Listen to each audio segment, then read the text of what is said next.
Hi, this is Carolyn Morrison with Children's Administration, Department of Social and Health Services, back again. Thank you for joining us again. Earlier this morning, we dealt more with the clinical aspects of dealing with children in trauma with regard to the September 7th or 11th attack on our nation. We're going to be talking more this afternoon about ways in which we can physically calm ourselves and handle our stress, and therefore be able to model those techniques to our children and also help them develop those skills in themselves so that they can self-comfort and regulate in the future. So we're joined by Judy Olmstead, who is a teacher and therapist in the Olympia area, who does a lot of training on stress reduction, and Julie Gilo, our foster parent extraordinaire, is back to help demonstrate some of these techniques. So without further ado, I give you Judy Olmstead. Well, hi out there. I've got to say that I'm a living testimonial today of what I'm teaching, because as I came over to Yakima to do this training from Olympia, Washington, and just as I drew into the fairgrounds, my car blew up. It's sitting out there at the entrance to the fairgrounds, and I have no idea when I get done with this class what's going to happen next. But because, especially after September 11th, I made a very strong commitment to myself to spend an hour in the morning doing stress management technique. And in fact, in chatting with Carolyn before the show, she was saying that she uses some breath techniques she learned a long time ago with Lamaze as one of the ways of calming herself down. Now, I'm going to talk about power breathing, or to make it more accessible, let's call it balloon breathing. And that means that you're breathing in through your nose and your belly gets big like a balloon. Forget all this impressive stuff of keeping your belly all tucked in and flat. You breathe in through the nose and get a big belly and let your breath out slowly through your mouth. And of course, as I talk, I can't quite do this, but breathe in through your belly, let your breath out slowly through your mouth. And kids sometimes, if they think they're a balloon, they'll go to let all the air out. So remind them that if you stretch the neck of a balloon a little bit, you can let the air out real slowly. And just encourage them to be a balloon that's letting the air out really slowly as you have them do this. I am going to do something with you now that can be very helpful in linking your breathing with imagery. It's known that even tiny children who can't do a lot of really intellectual conceptualizing respond quickly to images. Now pretend that scary person is a teddy bear. Or let's say that this is a train going along here. They have really good imagination, so all of us are able to respond to imagery. So I'm going to take all of us in a breathing and relaxing exercise where we're all going to get on a fluffy cloud that's going to take us to somewhere wonderful, and that somewhere wonderful is going to be an image that then we can call in with our breath. So what I'd like you to do is to sit comfortably in your chair, and I can't really close my eyes here, but I'm going to ask these two people beside me to just sit comfortably. Close your eyes. The people in the audience, just sit there and close your eyes. Take a few deep breaths. Breathe in slowly and breathe out even more slowly. Just breathe in and out. In and out. And just feel as you breathe in, notice if there's anything tense in your body, and as you breathe out, just let it go out. So now as you're breathing in and out so comfortably, this wonderful, soft, warm, fluffy cloud comes to you, just where you're sitting, and wraps itself all around you like this big, wonderful down comforter, and sticks itself under your feet, and it's lifting you up in the air and carrying you away into the sky. And you can sit in this cloud, you can lie back and relax. Just make yourself really comfortable. You're flying up in the sky, a very blue, warm sky, and there are other clouds kind of floating by. Let the cloud just carry you and carry you. Keep breathing, keep feeling really comfortable. And now you're noticing it's carrying you somewhere that looks kind of really attractive and beautiful.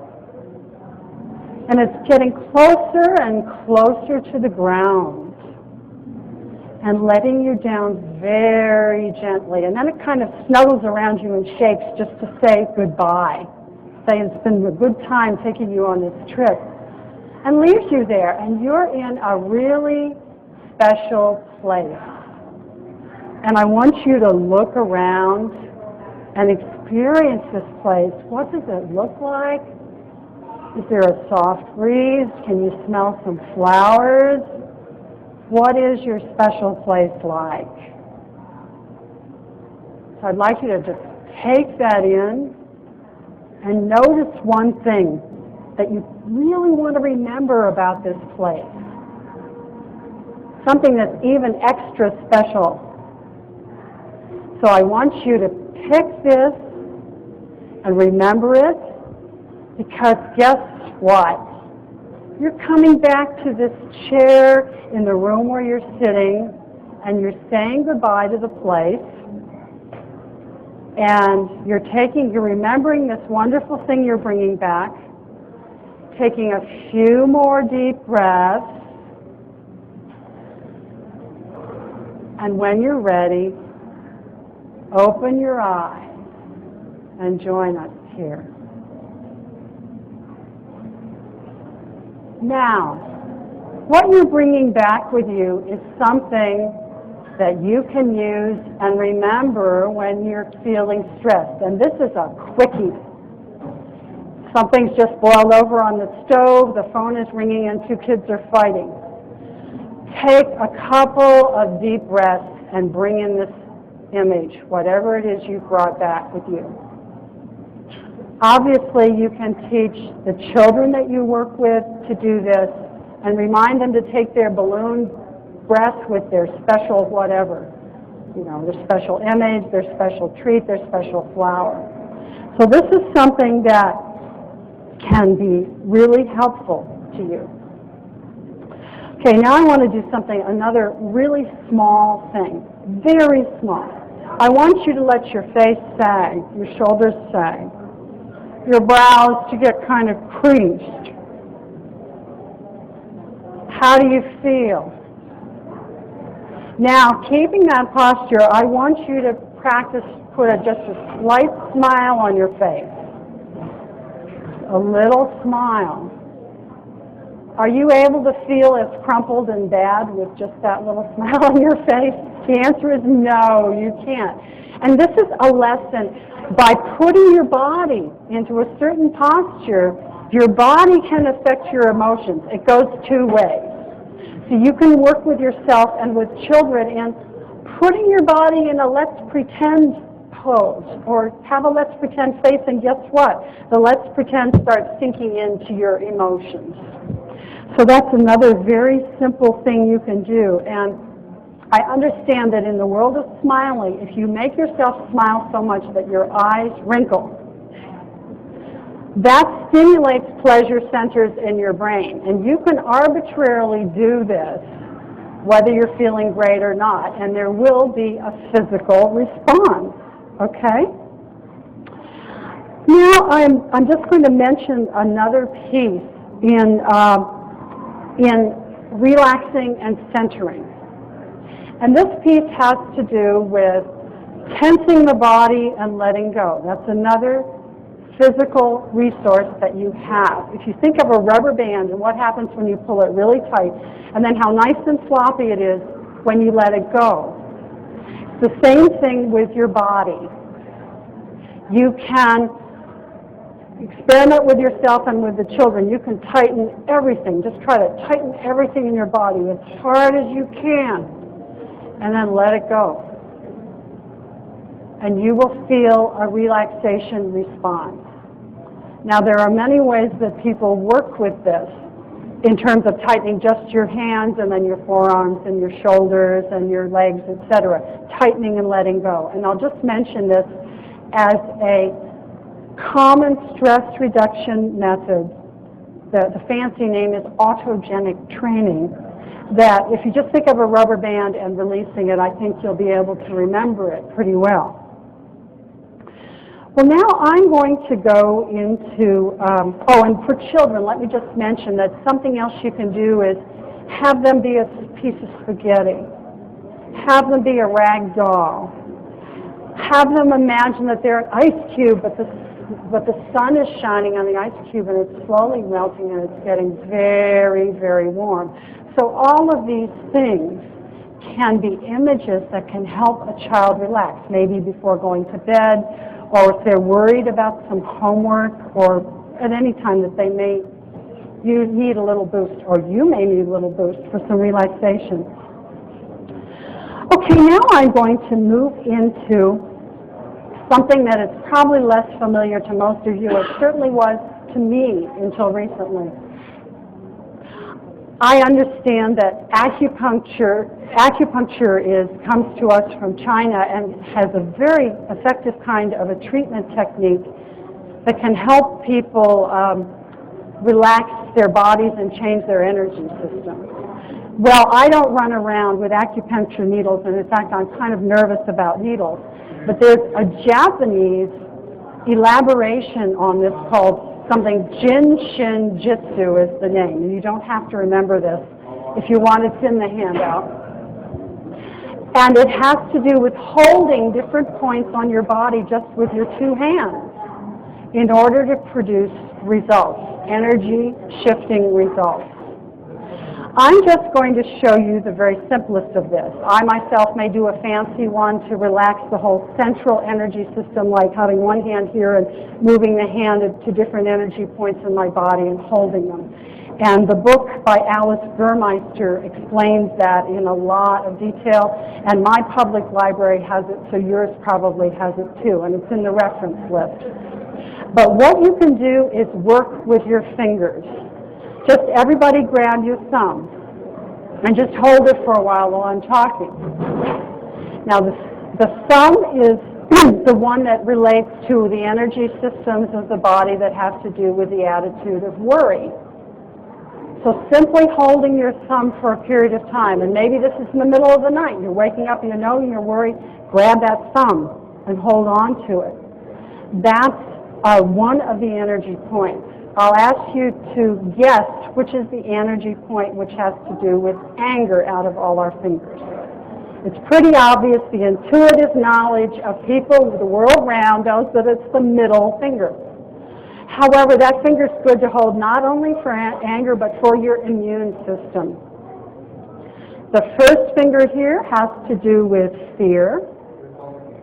The ring finger has to do with grief.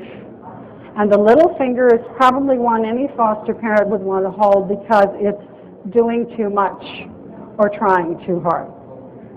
And on the handout, I have written notes on which finger is which because it took me a while to learn that. But you know, you don't even have to remember that if you just commit to sometimes doing the workout of holding each finger in turn. And if you really want to do it in spades, do both hands. So that is a very, very simple energy resource that can be really profound. Now I'm just going to pause for a minute here and I'm going to move into something that Julie uses regularly with herself and her foster kids. that's called brain gym or brain gymnastics. But before I do that, I just want to know if either of my co-panelists up here or anybody in the audience has some quick stress management techniques that they love that they'd like to share. Anything come to mind? Well, I think a good run. A good run. It releases those endorphins, and I always feel purged afterwards. That's one of the ways I handle stress is running. Running. Yeah. And I think for me, it's having a sense of humor and being able to laugh. That's carried me through a lot of tough times. But right now, it's consciously making an effort at night not just to think about everything negative that happened during the day, or not to purposefully be asking for or looking for the things I want tomorrow, but rather to center on all the nice things that happened that day. Even if it was just, having one of the children say, "Oh, gee, Mom, we really love you," or "We miss you," or that my husband recognized I had a new blouse on, or, something like that. That those are positive things that happened during the day, and making a conscious effort, because I believe that I can keep myself in a positive mode or I can put myself in a negative one, and that I have a lot of control over that. Is there anything anybody out here in the audience wants to mention? Okay, nothing's bubbling up. Okay, then I'm going to ask you to start out by doing this with me, and then I will talk about it. So what I'm going to ask you to do is cross your ankles, and if they're already crossed, just leave them where they are. But cross your ankles. Now stick your hands straight out in front of you with your palms facing out. Cross them so that your wrists cross. Clasp your hands. Now bring your clasped hands to your chest. And just sit there. This is called hookups for an obvious reason. You are all hooked up, top and bottom. And while you just sit here and hold this pose for a minute, I'm going to talk to you a bit about what's called brain gym, as in gymnastics. It was created by Dr. Paul Dennison, who was running learning disabilities clinics in California during the 1970s. And he and his wife tapped into a whole lot of energy knowledge, I think from probably a wide range of cultures and people, in order to discover a number of different physical techniques that actually affect your brain. This particular posture is integrating the three layers of your brain. You have a primitive brain, a middle level brain, and then you have the cerebral cortex. This posture integrates yourself vertically. It helps create new highways in the brain. And I'm going to grab this, so I'm not going to be keeping my hands hooked up. It helps you to think better. It helps you be better with transitions. And if you find that for you it's difficult, or one of the children, it's difficult to take this pose, you particularly need it. It's a sign that you should make the effort to learn it and to use it. Do it at night when you're lying in bed and you can't sleep. That's another thing you can do besides holding your fingers. And it deals with one dimension of the brain. Now, I want to show you that a couple more times so you have some likelihood of remembering it, because the first time I ever did it, I sort of walked away and said, that was great, but how could I do it again? So let's start all over again. Just unfold.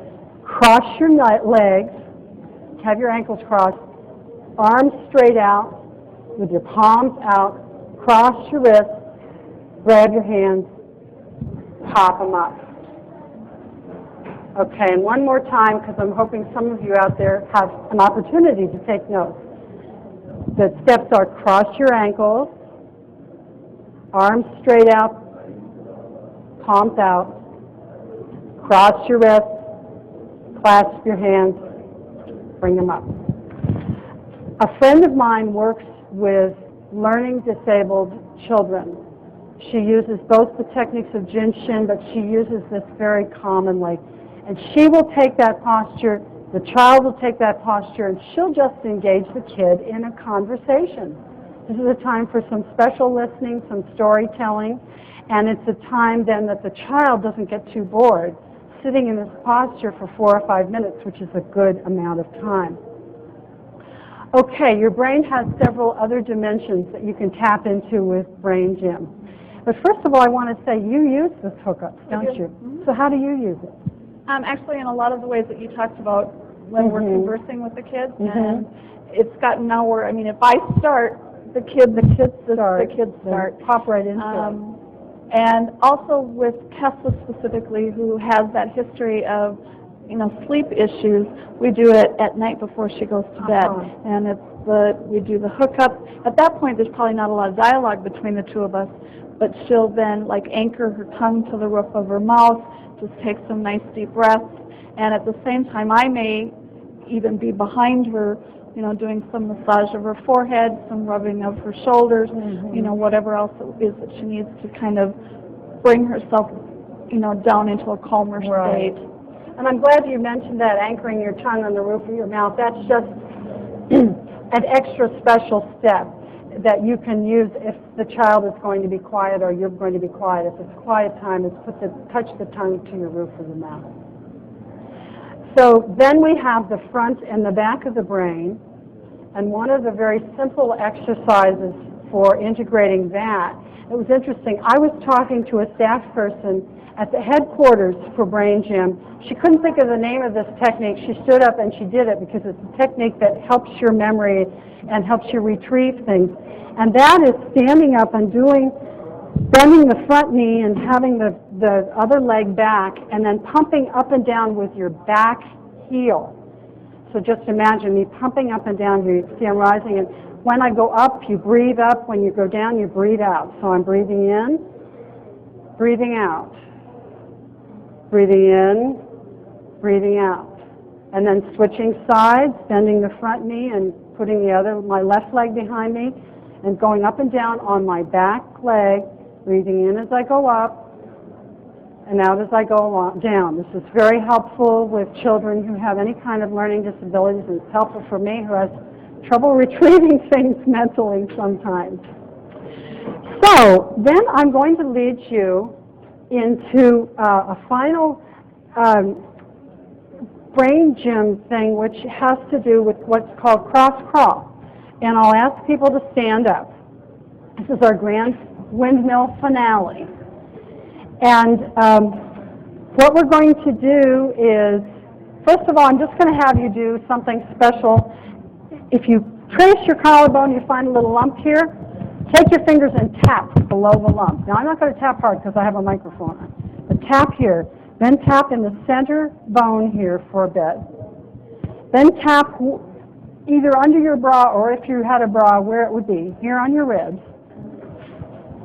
And then finally we're going to get into a movement where you're taking one arm and you're bringing it to the opposite leg and you're lifting the leg. And then you're picking up the opposite arm and you're bringing it across.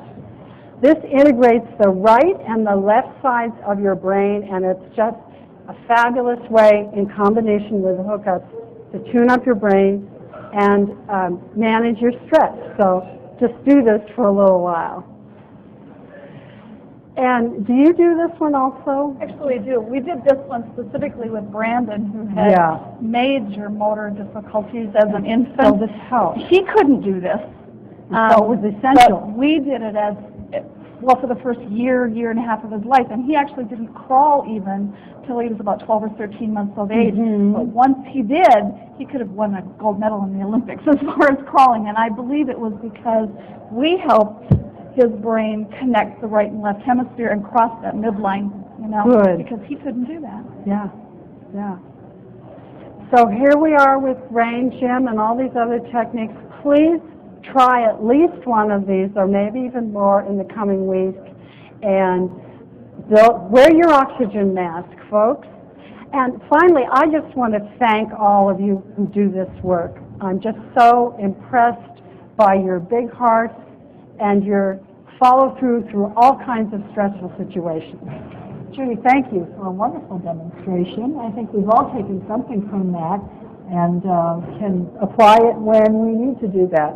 We need to be able to take a step back from the stressors of child caregiving and make sure that before we offer discipline or reaction to our children, we take care of our own needs so that when we do interact with the child, we're not doing it out of temper, we're not doing it out of our own disorganization, but we're ready to deal with the child, having calmed ourselves and therefore model for the child the proper way to handle life stressors. And so we benefit ourselves and we benefit our children. We want to thank you for joining us again. We know that there are people that will benefit from this in New Zealand, in Gun Barrel, Texas, and you in Vero Beach, Florida, that we hear from all the time. Please keep in touch with us. Let us know what your thoughts are. And join us again for another enjoyable and educational workshop with the Foster Parent Institute. Thank you.